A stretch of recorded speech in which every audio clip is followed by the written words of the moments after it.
Our world has changed from a place of scarcity where we have to fight to survive to a place of, in many countries, overflowing abundance. A good metaphor that I heard describe this is that we are like cacti in the rainforest. Between the agricultural, the industrial, and now the technological revolution, we have significantly decreased the number of hours per day that we spend working, and as a result, we've increased the amount of time that we spend in leisure. And we often spend this leisure time engaging in dopamine-seeking behavior in a world full of easily accessible and overly abundant dopaminergic opportunities. To make sure that we're using our human ingenuity for us instead of it using us, we have to understand how dopamine works. First, I want to disclose that I am a lawyer by trade, content creator by hobby, and I am not a scientist or an expert in dopamine. So the information I'm going to be sharing with you in this video is information that I've gathered from people who are actually experts in this field, such as, for example, Dr. Anna Lembke. Now let's get into how dopamine works. We all tend to think that dopamine equals reward, but the reality is that dopamine may play a greater role in the pursuit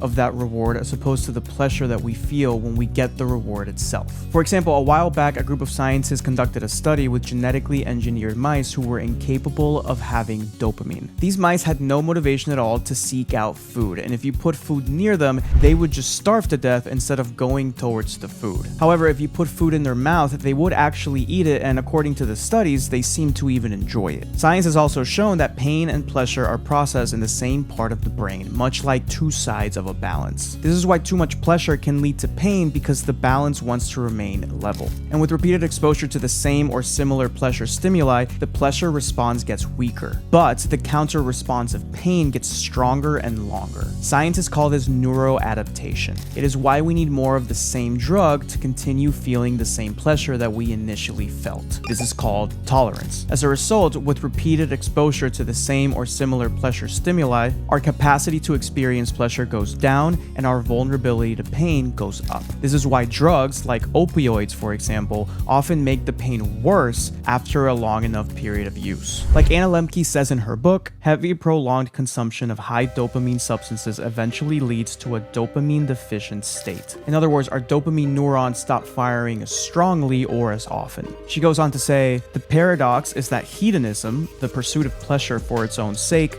leads to anhedonia, which is the inability to enjoy pleasure of any kind. With prolonged and repeated exposure to pleasurable stimuli, our capacity to tolerate pain decreases and our threshold for experiencing pleasure increases. She also notes how patients with addiction don't feel the same high that they used to when they first started the drug, but at the same time, if they stop the drug, they feel miserable. She does, however, note that if we abstain long enough, the brain eventually rebalances and restores homeostasis.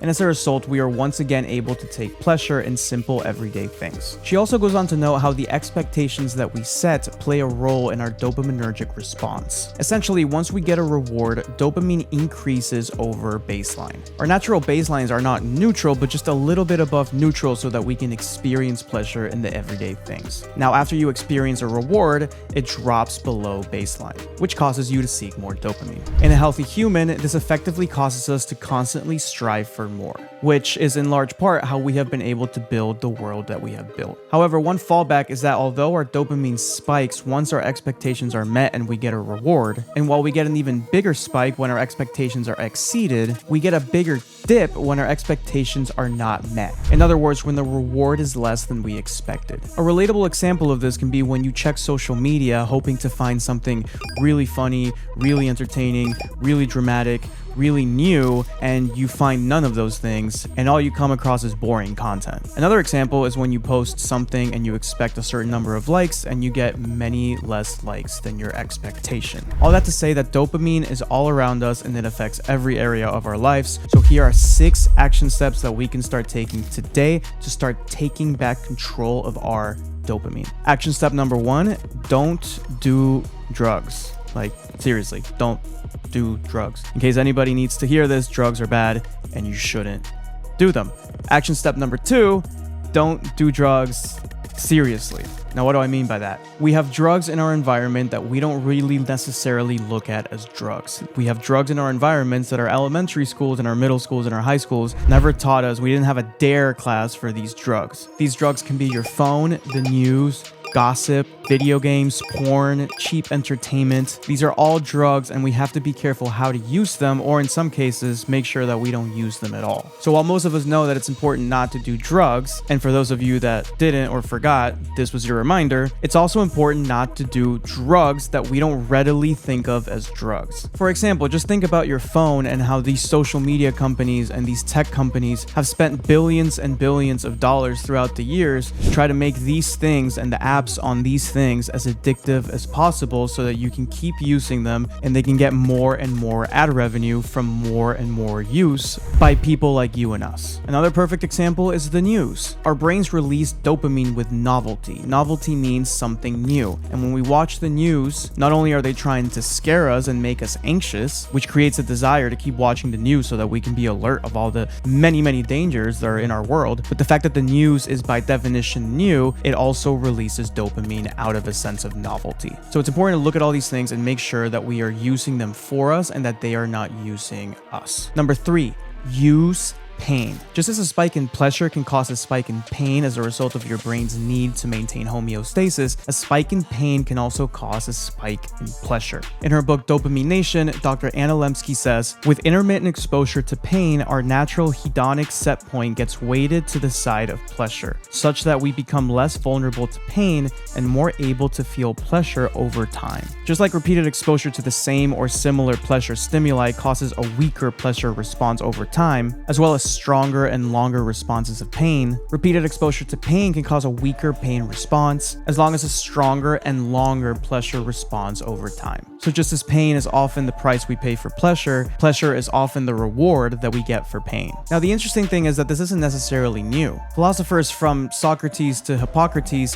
said very similar thing thousands of years ago. For example, in aphorisms, Hippocrates said that of two pains occurring together, not in the same part of the body, the stronger weakens the other. And this was around 400 BC. Now, obviously, too much pain is a real concern. For example, there is a pleasure threshold to exercise. If you continue to exercise over and over again, you will stop feeling pleasure from it, and you will only start to feel pain from the fact that you're overtraining. Like Dr. Lemke says in her book, people who lean too hard and too long on the pain side of the balance can also end up in a persistent dopamine deficit state. So the trick is to find just the right amount of pain. The fourth action step is to manage expectations. Like we discussed before, when we get a reward and our expectations are met, we get a spike in dopamine. And when our expectations are exceeded, we get an even bigger spike in dopamine. But when our expectations are not met and the reward that we get is less than we expected, we get a bigger counter spike in pain. We not only get a smaller spike in pleasure, but we get a bigger counter spike in pain. So managing our expectations appropriately and remembering to be rational and objective also helps us take back control of our dopamine. The fifth way is a very popular method of regaining control of your dopamine detoxes. Now, I have personally never done one, so I can't speak to it, but it makes chemical sense. Like Dr. Anna Lemke says in her book, abstinence is necessary to restore homeostasis. 4 weeks is often sufficient. Now, although I've never done an official dopamine detox, I have done a 90-day challenge of having no social media whatsoever. And I did notice that I was experiencing much less social anxiety, which I wasn't even aware that I was experiencing before. And I also realized that I was chasing things less. So in other words, when I abstained from this drug, when I detoxed from this dopaminergic drug, it certainly felt like there was a rebalance of homeostasis in my brain. And the sixth is to understand how dopamine works. This is probably the best way because on your day-to-day life, if you understand how dopamine works, you can adjust things here and there to make sure that you don't get lost in a drug-induced, dopamine-induced, chaotic spiral. And you can also take the knowledge of how pain can not only create pleasure, it can also help us manage our dopamine to get things done when they are hard to do. So understanding dopamine not only makes us happier, but it makes us more productive as well. Now, if you enjoyed this video and you like using science to not only live a better life, but be more effortlessly productive, I think you will like this video that I made right here about 5 psychological tricks that you can use to be more effortlessly disciplined. And as always, if you like this kind of content and would like to see more of it, make sure you subscribe to the channel and click the link in the description below where you can sign up for my weekly email newsletter where I send you content like this every Monday via email to get you started for the week. Other than that, I'll see you in the next video.